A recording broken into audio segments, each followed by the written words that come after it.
Today we talk about Saints in Armor, the new game in the Musket and Pike system published by GMT. This is a system that I discovered only last year, and I wonder why it took me so long to play the system, because it covers tactical combat in the 17th century, and 17th century is one of my main periods of interest in my academic researches. Still, it did take me that long, but as soon as I tried the system, I fell in love with it, so I was really excited about this new game. I really wanted to try it. Saints in Armor covers the early stages of the 30-Year War, starting pretty much with the Battle of the White Mountain and then covering some of the battles of the following years. So early stages, Tilly is a superstar here.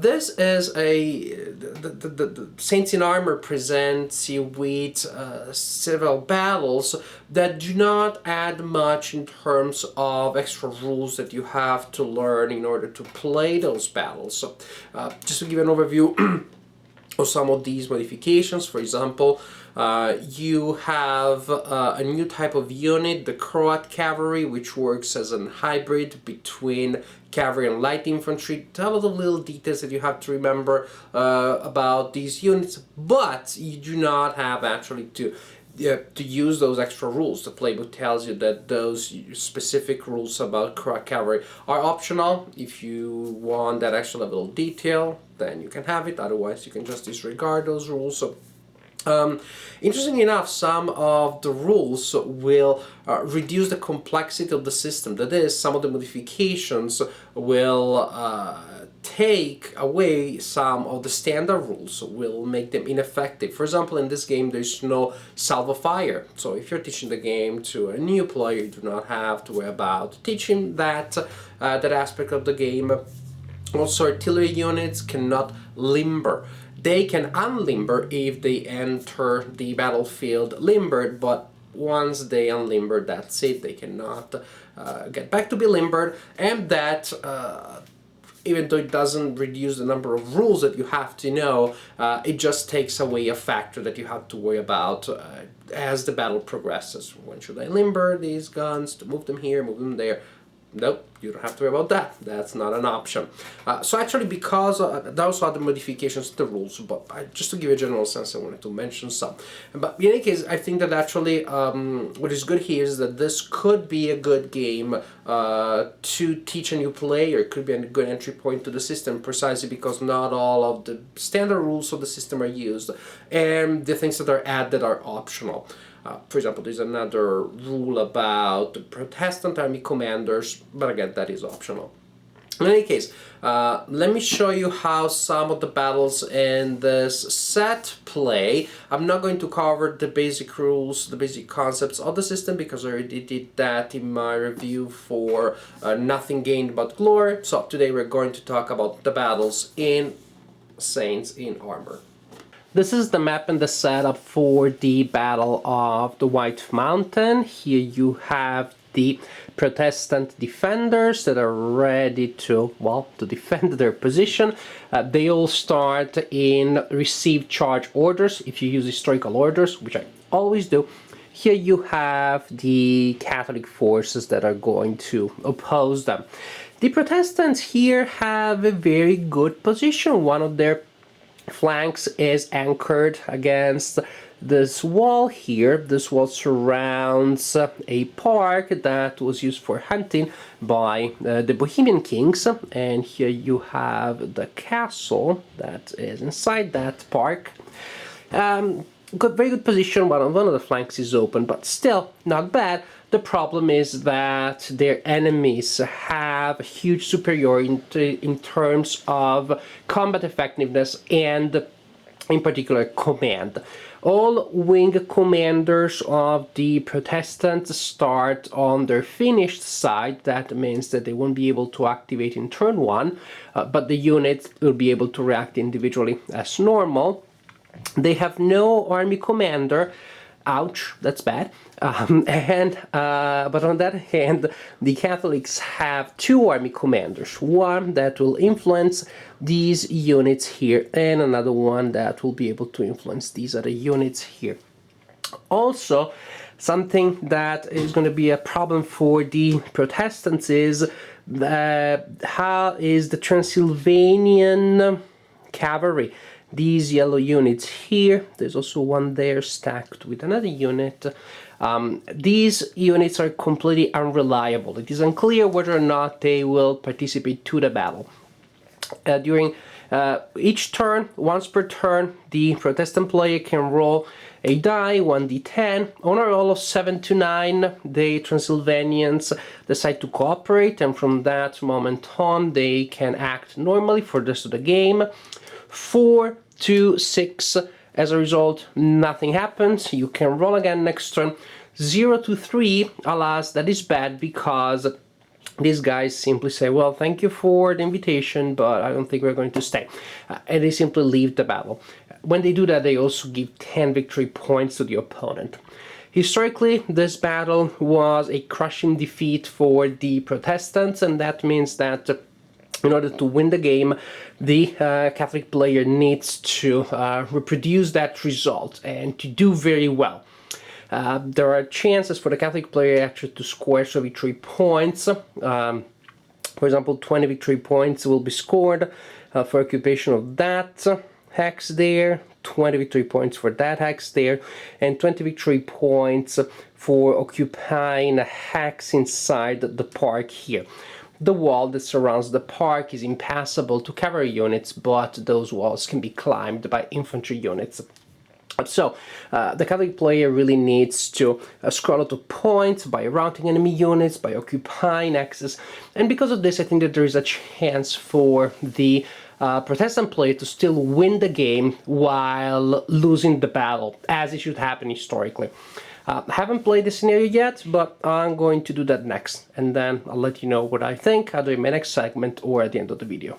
Setup for the Battle of Wimpfen. This battle has a clear defender-attacker dichotomy, with the Catholic forces coming from here and ready to attack the Protestant defenders.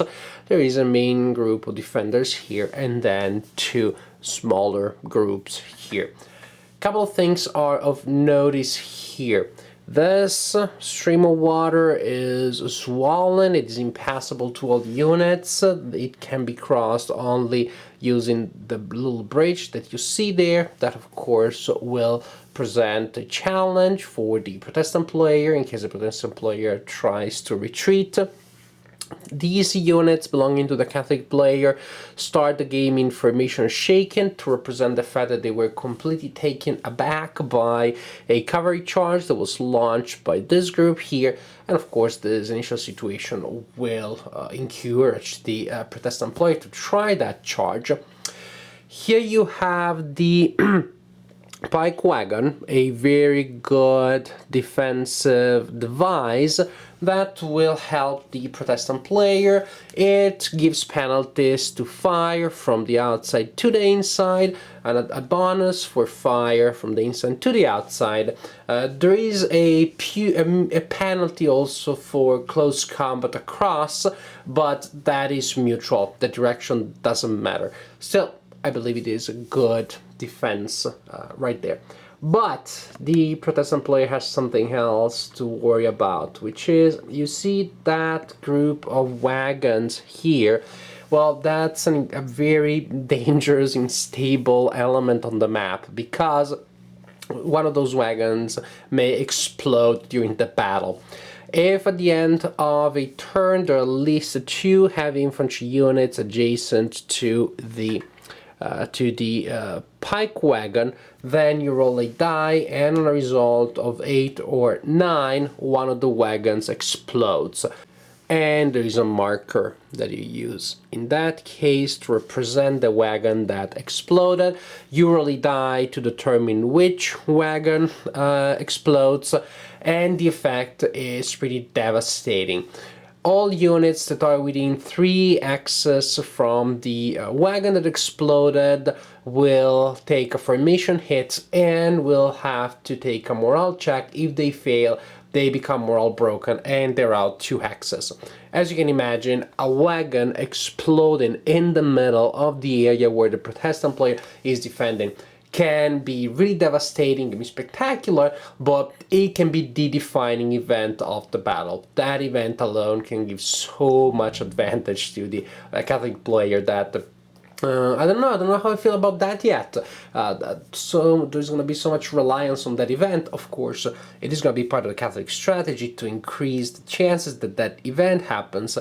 Nevertheless, that event may happen, may never happen. There definitely is a random, unpredictable factor there, about which, I don't know, I still have a little bit of mixed feelings. I guess I'll need to play the game and then I'll think about it a little bit more. Map and setup for the Battle of Fleurus. Here we have the Protestant forces lined up and ready to attack, and here we have the Catholic defenders, which are a little more scattered in this area.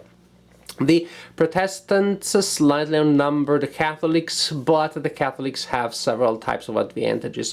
One is, for example, the good defensive position that these units are in. They are in a farm that is surrounded by high walls, and that gives them advantages in terms of defense. The Protestant cavalry is mutinous. It was not to be trusted in this battle.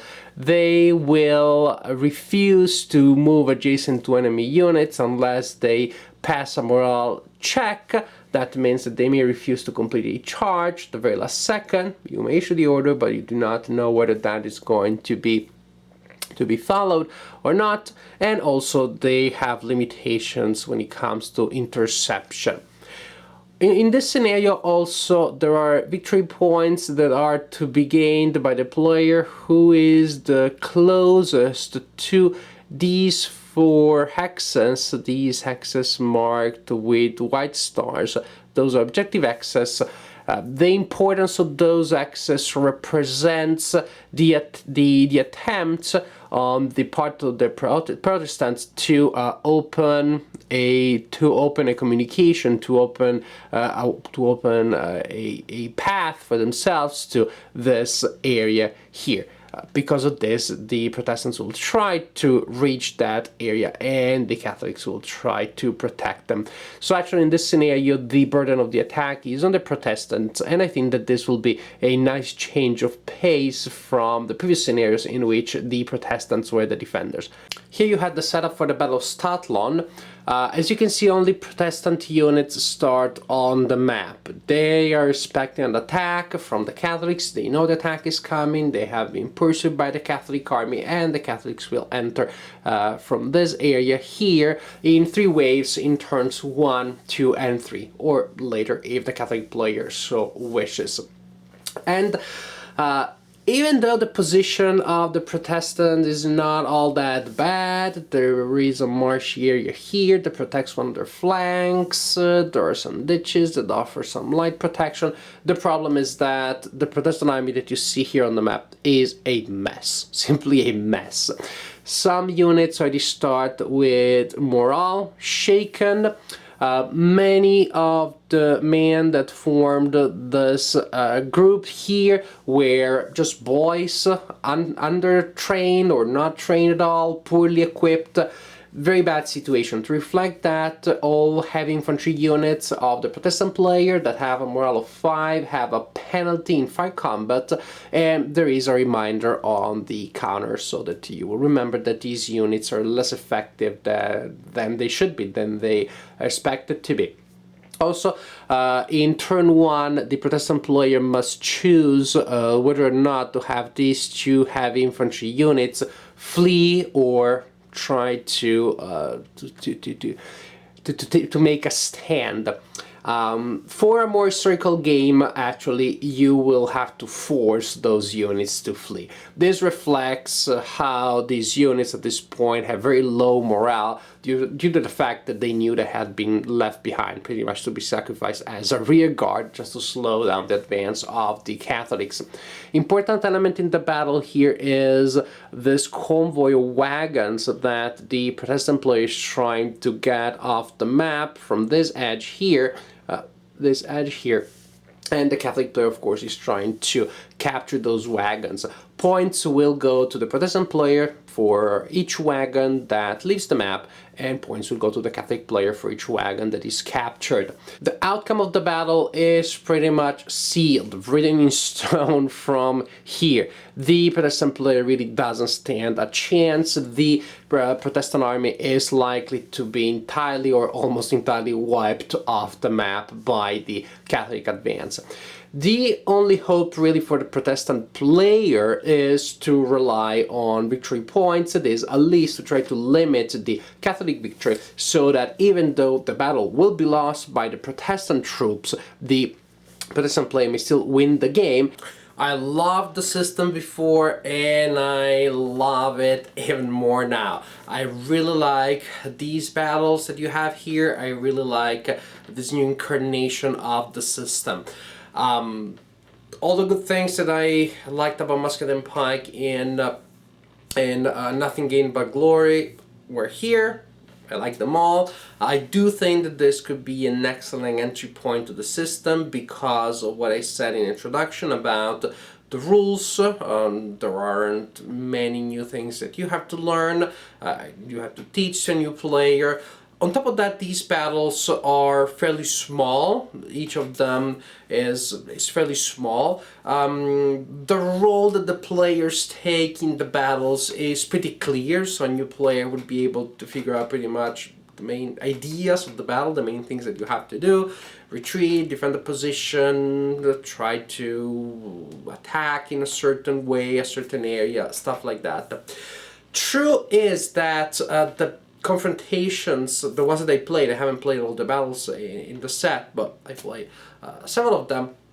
True is that they are very often unequal confrontations, and quite decisively so. One of the two sides, usually the Protestant, is pretty much doomed from start, or almost from start, from the point of view of what happened historically in the battlefield. So of course that is great, because if you play a game like Saints in Armor, if you're interested in learning about the opening stages of the 30-year war, then you want historical detail. If you just want one perfect gameplay balance, then of course you can just play chess instead. This is not the point. The point here is that victory conditions have been cleverly designed here so that you can have it both ways. You can have your historical detail in one of the two sides being wiped off the map, and you can also have the gameplay challenge by the fact that the player that has the historical advantage also has much harsher victory conditions to meet. And that is great. And actually, again, if you're teaching the game to a new player, then you can give that the new player the side that has a huge advantage historically. Still, gameplay-wise, that is not an enormous advantage, but it is great. I think the player is going to feel good about himself. And that is great.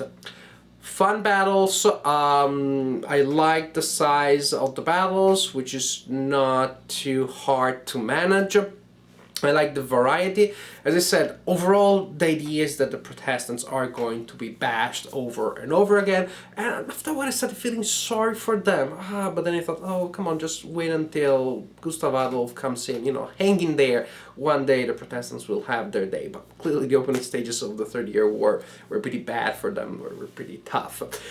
In any case, I think that even though you have this overall family resemblance that makes these scenarios similar to one another from the point of view of feeling, on the other hand, the way in which the scenarios play, the situations, the terrain changes from scenario to scenario enough to make each scenario feel different from the other ones and make it worth playing and make it a nice, interesting challenge different from the one that you played before. I'm completely satisfied by Saints in Armor. It met and exceeded expectations. I enjoy playing the battles that I played so far, and I cannot imagine anyone who enjoyed the Musket and Pike system before not enjoying this one. To me, this is really a great new chapter in the system.